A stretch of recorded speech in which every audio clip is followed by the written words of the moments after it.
एजाज खान ने rape case में अब गुहार लगाई है।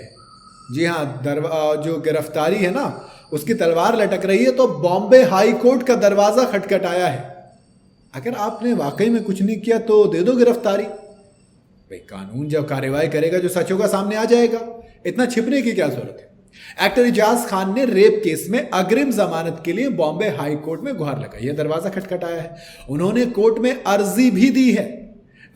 उससे पहले सेशन कोर्ट जो था उसने उनकी अग्रिम जमानत की याचिका को खारिज कर दिया था, इसलिए अब वो सेशन कोर्ट के बाद हाई कोर्ट पहुंचे हैं। दरअसल एजाज खान पर एक महिला को शादी का झांसा देकर और एक शो था हाउस अरेस्ट जिसमें ये होस्ट थे, उसमें रोल दिलाने का वादा करके उसका रेप करने का आरोप है। इस केस को लेकर मुंबई के चारकोप पुलिस स्टेशन में एफआईआर भी दर्ज की गई है, जिसके बाद से एजाज खान फरार चल रहे थे, ऐसा रिपोर्ट्स में क्लेम किया गया है। एजाज खान पर शिकायतकर्ता की तरफ से जो एफआईआर दर्ज की गई है उसके मुताबिक, मतलब एफआईआर में जो लिखा है उसके मुताबिक, मीडिया रिपोर्ट्स के मुताबिक, एक्टर ने कथित तौर पर उस एक्ट्रेस को शो हाउस अरेस्ट, जो कि बिग बॉस का एक अनसेंसर्ड वर्जन था जिसमें ये होस्ट थे, उसमें रोल देने का लालच दिया था। एक्टर को एजाज शफी मोहम्मद गुलीवाला के नाम से भी जाना जाता है, यानी कि एजाज खान का एक वो उर्फ जो हम लगाते हैं, एक और दूसरा नाम वो है। उन्होंने अपने वकील अशोक के जरिए याचिका दायर करवाई है, जिसमें कहा गया है कि यह एफआईआर कानूनी रूप से गलत है और अवैध है, यानी कि एफआईआर ही वैलिड नहीं है भाई साहब, ऐसा वकील साहब ने कहा है एजाज खान की तरफ से। एजाज ने वकील के जरिए कहा कि एक्टर को किसी भी तरह से पुलिस कस्टडी की जरूरत नहीं है, इसलिए उन्हें अग्रिम जमानत मिलनी चाहिए।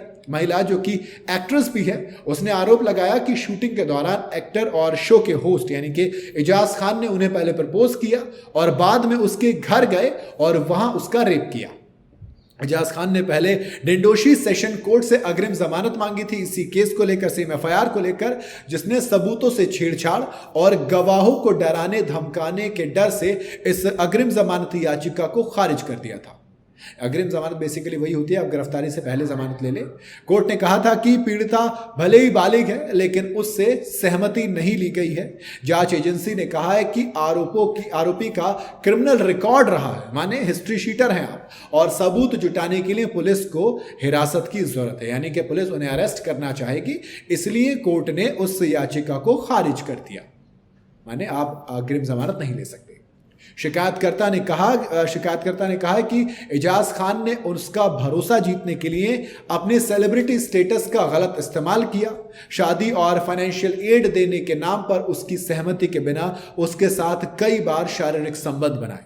एफआईआर में 2 घटनाओं का जिक्र भी किया गया है, यानी कि 2 इंसिडेंट बाकायदा उसमें लिखित में दिए गए हैं। जैसे पहला हादसा 4 अप्रैल का था जहां पर एजाज खान के घर पर, और दूसरा 24 अप्रैल को शिकायतकर्ता के घर पर ये जो चीज की गई थी जहां पर उसका यौन शोषण किया गया था, और उसी चीजों के बेस पर एफआईआर और अब पुलिस जांच के लिए जुट गई है, जिसमें वो कस्टडी मांग रही एजाज खान की, और कोर्ट ने उसी बेस पर, सेशन कोर्ट ने बेसिकली इस जमानत याचिका को खारिज कर दिया है। बॉम्बे हाई कोर्ट अपना क्या फैसला देता है ये वक्तानी पता चल जाएगा, जैसे हमें पता लगेगा हम आपको बता देंगे। बाकी इस खबर को लेकर आपकी क्या राय है कमेंट में जरूर बताइएगा। वीडियो अगर आपको सही लगी हो तो इसे लाइक और शेयर जरूर करें, और जाते जाते चैनल को फॉलो और सब्सक्राइब जरूर करते जाइएगा।